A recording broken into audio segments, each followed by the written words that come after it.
Welcome back! My name's Jack, the snack that smiles back. As you can see, I've rebranded myself as a pathetic attempt to seem more interesting.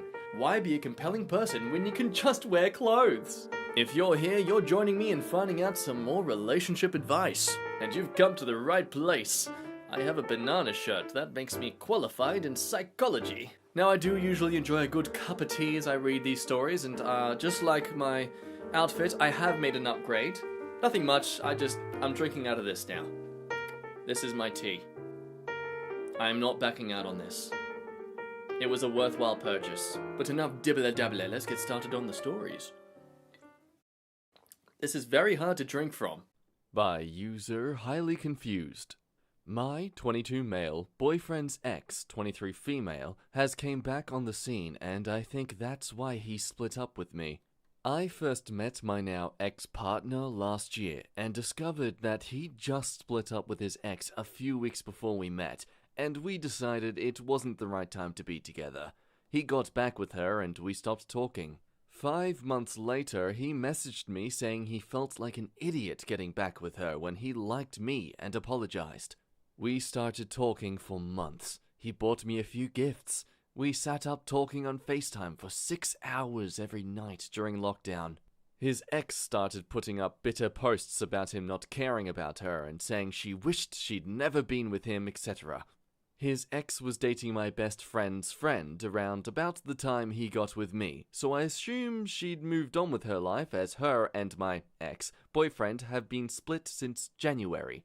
My boyfriend at the time told me out of the blue she messaged him trying to talk to him about money she owed, and he blocked her after that, saying he wanted nothing to do with her and that she's toxic.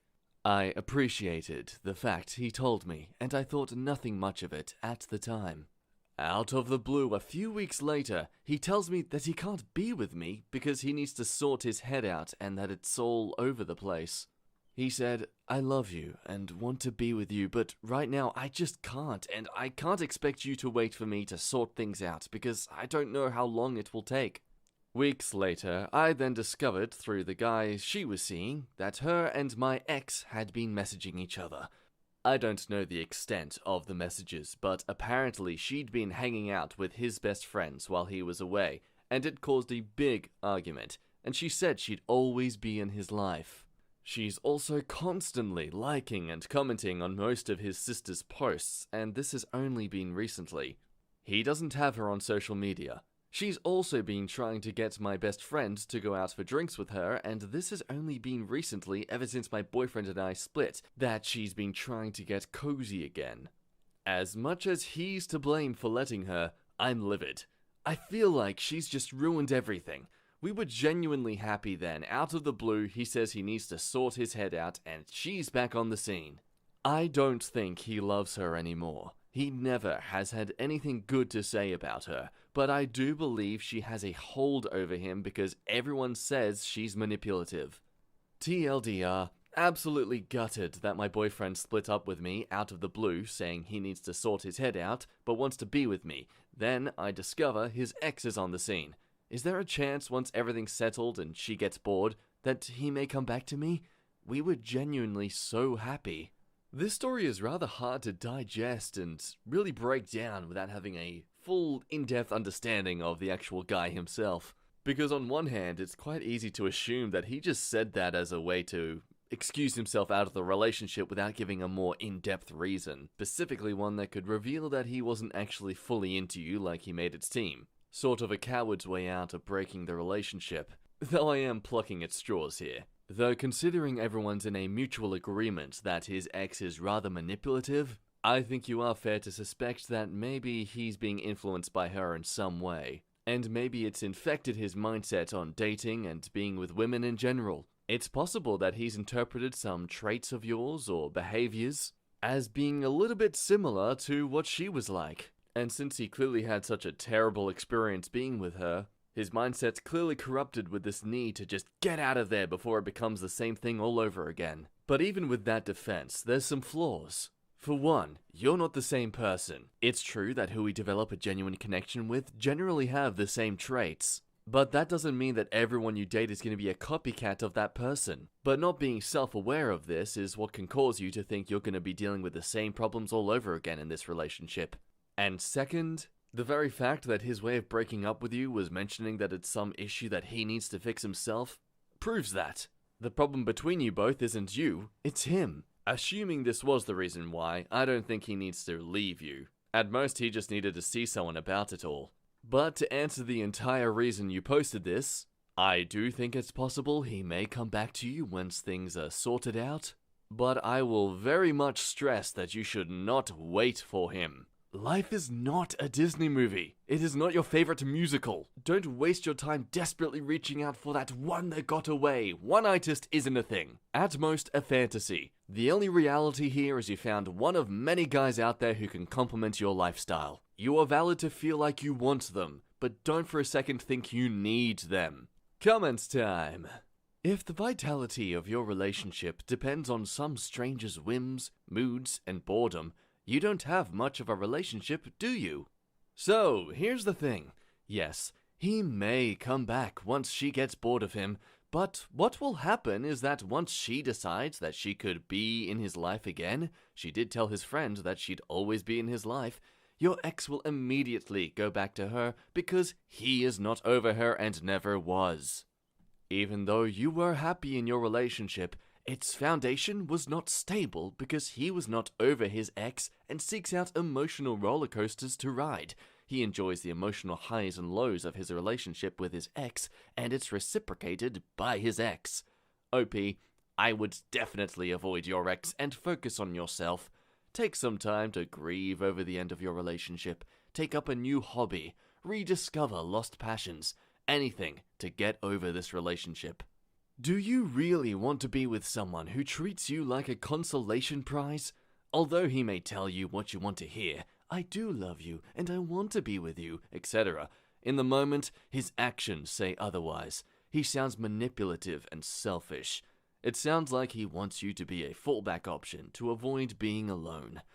People who can't be functionally alone without having some sort of backup option aren't particularly kind people, as they tend to be self-serving about all else and do not genuinely care about how their behaviors can affect your well-being.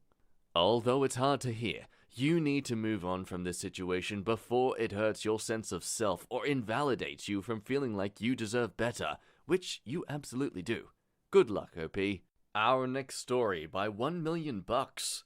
My friend, 21 female, is asking me, 22 male, to sponsor her immigration, but her marriage is highly unstable. We'll call my friend Maria and her boyfriend Elijah. Maria came to the United States to attend school for architecture. She has 2 years left in her degree. She was paying her way through school on her own by working 2 jobs as a waitress, but when the Coco Cabana hit, she lost both jobs, couldn't afford her rent, and couldn't afford school, and moved in with her boyfriend. In order to avoid getting deported, she married her boyfriend last month. This marriage was pretty clearly understood by parties to be for immigration purposes, although there is a real romantic connection there as well, and Maria's family agreed to pay the boyfriend some money in the future in case things don't work out. Oh good, starting out promising. There's a bit of communication going on in the relationship, which is always a positive. This is not their first go-round. Maria and Elijah broke up once already, about a year ago, and he was very nasty during the breakup. He threw things, trashed any mail of hers that came to him, and destroyed her stuff.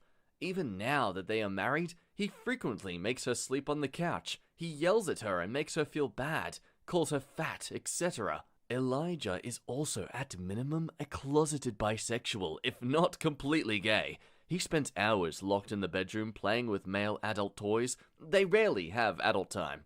He does not tend to her needs, and she is planning on cheating on him. He has been borderline physically violent at times as well, grabbing her by the neck at one point.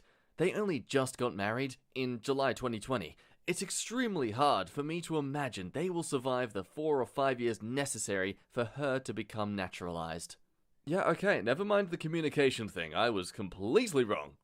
Maria and I have been close friends for a long time, since I was 11, and we have shared a lot of memories together.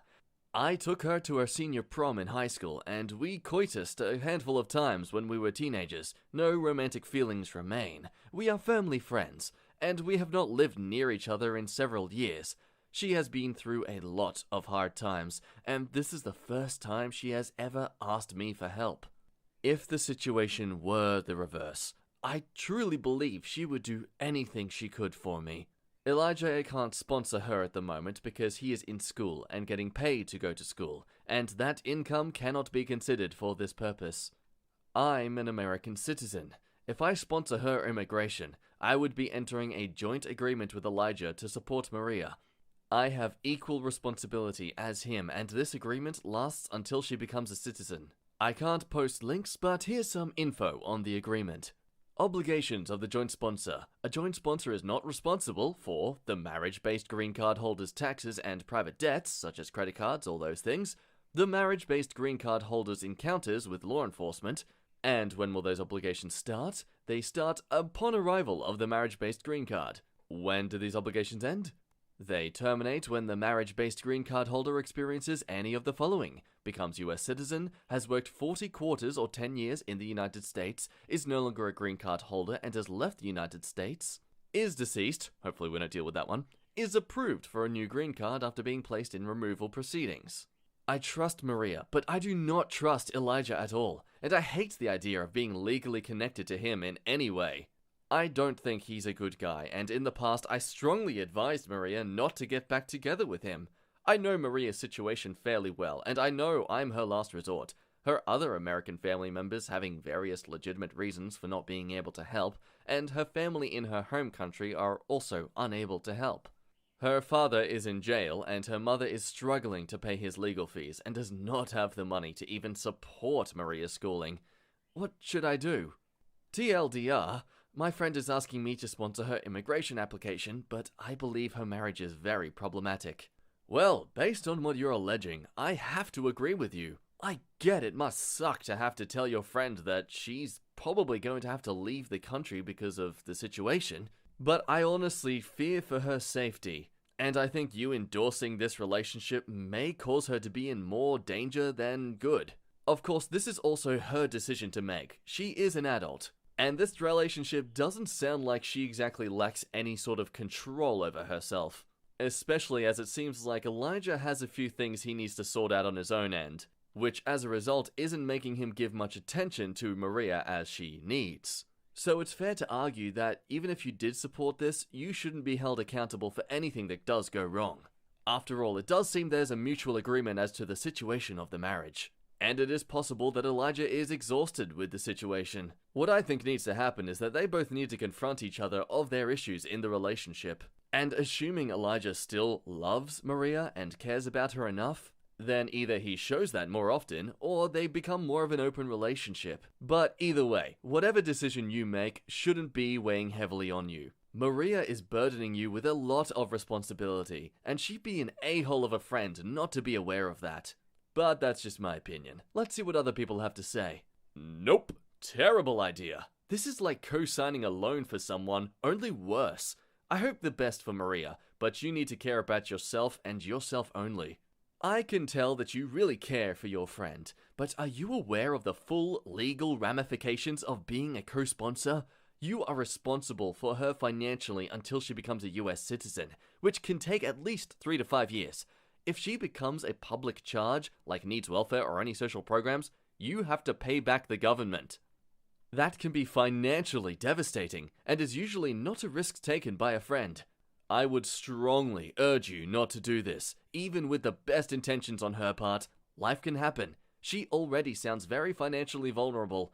Someone in his family should sponsor. Edited to add, I'm an immigrant who needed a co-sponsor. My US father-in-law signed for me, which was incredibly hard for us to ask. At least see an immigration lawyer first and run this by them. A 1-hour consultation is 100% worth it. This is directly from the US Gov immigration site. Note, divorce does not end the sponsorship obligation. Feel free to pause and read this if you want. I feel it's just adding on to what's already been said. Try to also keep in mind that if literally all her family members have declined for various reasons, you should also take this into consideration that this may be a red flag. It's a bit of an awkward situation for you to be placed in, and just because you're the last resort due to her lack of family support, you shouldn't feel obligated or be burdened with this expectation. I'd be cautious as to why they're collectively reluctant to support her, even if they may all have deemed to have different reasons on the surface. OP did respond to this one. Before she got married, I went through all the potential options with her, and even I could see that it was either she had to get married or she would be deported. She was with Elijah when Corona hit, and it wasn't like she could find anyone new at that point. She knows how I feel about him. In that case, I'd be extra cautious about her not being able to find anyone new when she has genuine family there. It just seems like too huge of a red flag, and considering the potential legal ramifications for you, I wouldn't be comfortable with putting myself in that position. You're both so young, and you don't want to mortgage your own future with the risk of genuinely terrible legal implications later that could ruin your life. Yeah, based on all this legal information, I'm gonna have to agree with everyone here. As close as a friend you can be with someone, if you're at the risk of being impacted financially and legally about this sort of thing, you don't have any reason to justify why you don't want to do it. Your friends should support you, sure, but they shouldn't sacrifice for you. Hello. That does us for today's video. Thank you so much for watching. If you're looking at my face right now, that means you liked this video. So all I appreciate is if you would like the video back. Because if you like it, then I'll like you for liking the video, and then I can make more stuff for you to like that you can like. And it'll be just a constant cycle of never-ending pain and suffering. So don't do it alone. Suffer with me. I don't know where I was going with that. If you haven't subscribed but you want to see some more content, then please, what are you waiting for? Click that notification bell so you're always updated on the latest content. And hey, why not check out some other videos while you're here? But anyway, that does me for today. Thank you again for watching. You're an amazing person. I love rambling at you. And I look forward to you staring at me beyond the abyss again soon. I can't close well. Don't at me, okay? My name's been Jack. Bye-bye. You're amazing. See ya!